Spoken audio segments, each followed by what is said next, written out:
Good morning, my brothers. Today is March 5th, and so we turn to the book of Proverbs, chapter 5, for God's daily dose of wisdom. And as I was reading Proverbs chapter 5, verse 6 jumped off the page, and it reads like this: She does not ponder the path of life. Her ways are unstable. She does not know it. Well, who's he talking about here? Well, Proverbs 5, 6, and 7 are three chapters that Solomon uses to introduce to us the whole idea of this wayward woman, this adulteress, a harlot, and it's a representation of sin in general, sexual sin specifically, because sexual sin has such a temptation and such a draw. And we know this to be true because in our own society that is becoming more and more sexualized, it's becoming more overt and in our face. So Solomon is telling his son, don't chase after this. Don't go that direction. And the reasons he enumerates, and that's what he's doing in verse 6 in chapter 5. She does not ponder the path of life. Her ways are unstable. She does not know it. What is this path of life that we should be pondering? Well, that word ponder is an interesting word. It means to measure. The idea here is a set of scales, a balance. And you measure out in a marketplace, for example, or at a grocery store, you measure out whatever it is that you're buying by weight.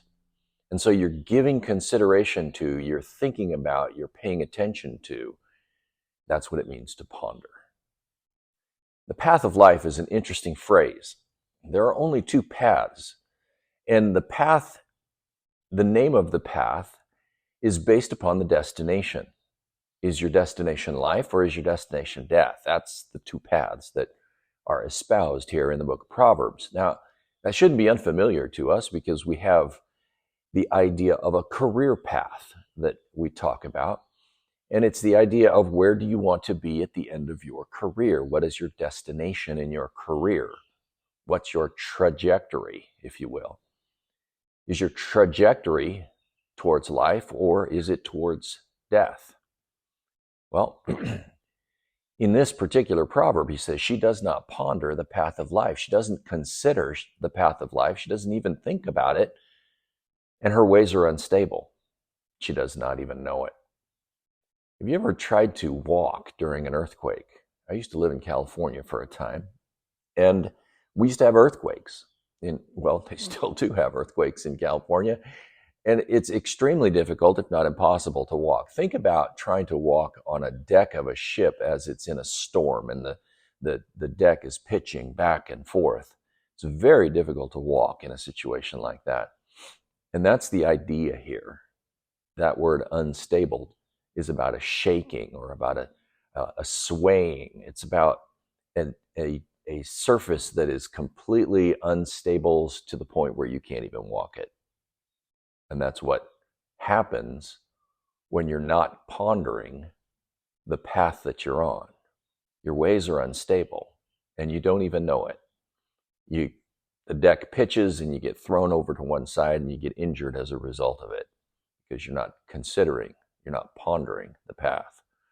The path of life is an interesting phrase because in Psalm 25 verse 4 we read, "Make me know your ways, O Lord, teach me your paths."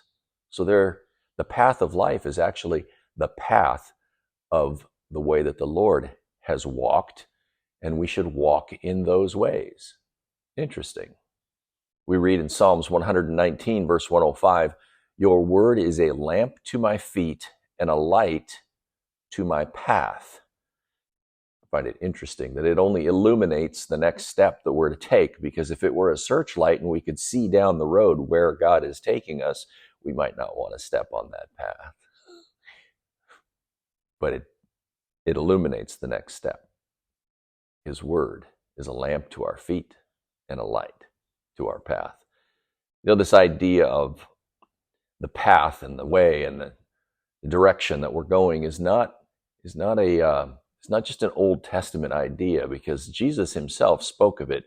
In Matthew chapter 7, verses 13 and 14, we read this: Enter through the narrow gate, for the gate is wide and the way is broad that leads to destruction, and there are many who enter through it.